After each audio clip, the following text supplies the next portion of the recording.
بڑوں کا ادب یہ اتنی بڑی خیرات ہے کہ اللہ کے رسول صلی اللہ علیہ وآلہ وسلم کے صحابی ہیں حضرت ابن عمر رضی اللہ تعالی عنہ. وہ کسی سفر میں تھے کہ ایک بدو عربی آگے سے آتا دکھائی دیا. آپ نے اپنی سواری کو روک کر جلدی سے نیچے تشریف فرما ہوئے اور اپنے سر کی پگڑی اتار کر اس بدو کے سر پہ رکھ دی. ادب کے ساتھ اس کی باتیں سنی اور جب وہ بدو جانے لگا تو اپنے اونٹ کی نکیل بھی اس کو پکڑا دی اور سواری بھی اس کو پیش کر دی. جب وہ بدو چلا گیا تو آپ کے غلام نے پوچھا کہ حضرت آپ امیر المومنین کے بیٹے ہیں, اتنے بڑے باپ کے آپ بیٹے ہیں, اور یہ عام سادہ سا دیہاتی شخص تھا اور آپ نے اس کو اتنی عزت دی, اپنے سر کی پگڑی اتار کے اس کے سر پہ رکھ دی اور اپنی سواری بھی اس کو دے دی اور پھر آپ اس کے پاس ادب کے ساتھ بیٹھے بھی رہے, تو اس کی خاص وجہ کیا تھی؟ آپ تو خود ایک بڑے باپ کے بیٹے ہیں. تو ابن عمر رضی اللہ تعالیٰ عنہ فرمانے لگے یہ سب کچھ میں نے اس لیے کیا ہے کہ میں واقعی بڑے باپ کا بیٹا ہوں, اور جو بڑے باپ کا بیٹا ہوتا ہے وہ جو ہے وہ باپ کے رشتوں کو بھی تقدس دینے کا مزاج رکھتا ہے. کہ اصل بات یہ ہے کہ یہ جو عربی تھا نا, جب میرے باپ حضرت عمر رضی اللہ تعالیٰ عنہ موجود تھے نا, تو یہ عربی آیا کرتا تھا تو میرے باپ ان کو دیکھ کر خوش ہوا کرتے تھے, تو میرا جی چاہا کہ آج باپ کے رشتے کو عزت عطا کر دو. تو یہ آداب تھے جو معاشرے کے اندر موجود تھے, بڑوں کا ادب, بڑوں کو عزت دینا, اور یہ بہت بڑی سعادت مندی گنی جاتی. ہمیں اپنی اولادوں کو یہ سکھانا ہوگا کہ بیٹا جب بڑے بات کر رہے ہوں تو چھوٹوں کو خاموشی اختیار کرنا ہوگا. لیکن ہماری حالت کیا ہے؟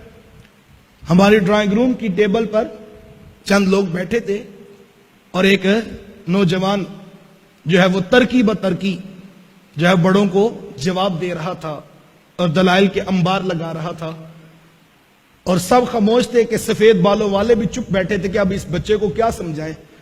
تو ہم نے مسکرا کے کہا کہ جناب اصل میں بات یہ ہے کہ ہمارا بیٹا نا وہ اسلام آباد کی یونیورسٹی میں پڑھتا ہے اور اس کا کانفیڈنس لیول بہت بڑا ہے, یہ نہیں کسی کی بات برداشت کرتا, یہ اگلے کے منہ پہ سچی بات سنا دیتا ہے. ہم اس کو کانفیڈنس کہہ رہے ہوتے ہیں اور ہم اس کو جو ہے جدید تعلیم کا رنگ کہہ رہے ہوتے ہیں, ہمارا بچہ بڑا پڑھا لکھا ہے. یہ کیا خاک پڑا ہے جناب جس کو بڑوں سے بات کرنے کا طریقہ بھی نہیں آتا. اللہ اکبر, ہمیں اس بات پر سوچنا ہوگا صحابہ کا انداز کیا تھا. آؤ میں تمہیں ایک ادب کی اور داستان سنا دیتا ہوں. صحابی کا نام ہے حضرت عبداللہ بن عمر رضی اللہ تعالیٰ عنہ. وہ فرماتے مجلس رسول لگی تھی اور اللہ کے رسول صلی اللہ علیہ وآلہ وسلم تشریف فرما تھے. صحابہ بیٹھے تھے کہ حضور نے ایک سوال صحابہ سے پوچھا اور حضور فرمایا کہ صحابہ یہ بتاؤ کہ وہ کون سا درخت ہے جس کی مثال مومن کی سی ہے. اب سب صحابہ خاموش, اور صحابہ فرماتے کہ ہم جنگل کی جڑی بوٹیوں کی طرف غور کرنے لگے کہ کون سا درخت ہے جس کی مثال مومن کی سی ہے, اور اس کے پتے بھی فائدہ دیتے ہیں, اس کا پھل بھی فائدہ دیتا ہے, اس کی جڑیں بھی فائدہ دیتی ہیں. فرماتے ہم سوچنے لگے کہ وہ کون سا درخت ہے جس کی مثال مومن کی سی ہے اور جو نفع بخش ہوتا ہے. فرماتے تھوڑی دیر جب گزری اور کسی کو جواب نہ آیا تو حضور علیہ السلام نے وقفہ سکوت توڑتے ہوئے خود ارشاد فرمایا کہ صحابہ وہ تو کھجور کا درخت ہے. اب مجلس برخاست ہو گئی, صحابہ اٹھ کر گھروں کو جانے لگے.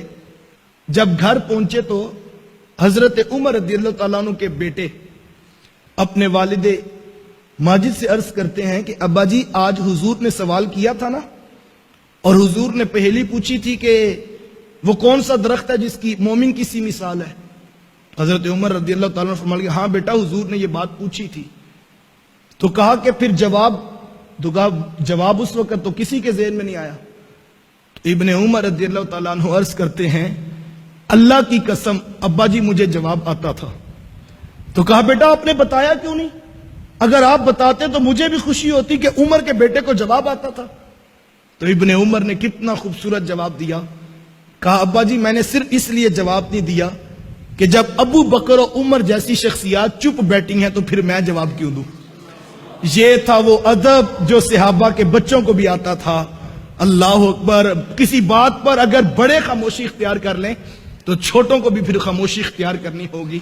یہ آداب تھے جو کل تک معاشرے میں موجود تھے, لیکن آج معاشرہ حیا باختہ ہو گیا آنکھوں میں حیا نہ رہا، لباس میں حیا نہ رہا، اخلاق میں حیا نہ رہا، اور ہم جو ہے وہ تیزی کے ساتھ جو ہے وہ زوال پذیر ہو رہے ہیں۔ خدا را اپنی اولادوں کو آداب سکھائیے، یہ سب سے بڑی دولت ہے جو ہم بچوں کو سکھا سکتے ہیں، اور یہ ذمہ داری کوئی اسکول نہیں لے گا۔ اسکول آپ کے بچے کو رٹا توتا بنائے گا، اسکول آپ کے بچے کو جو ہے وہ ایک کاغذ ڈگری کا دے گا، اسکول آپ کے بچے کو 30 سے 40 ہزار کی نوکری تو دلوا سکتا ہے جناب، لیکن اخلاق آپ نے خود اپنے بچوں کو، اپنی اولادوں کو سکھانے ہیں۔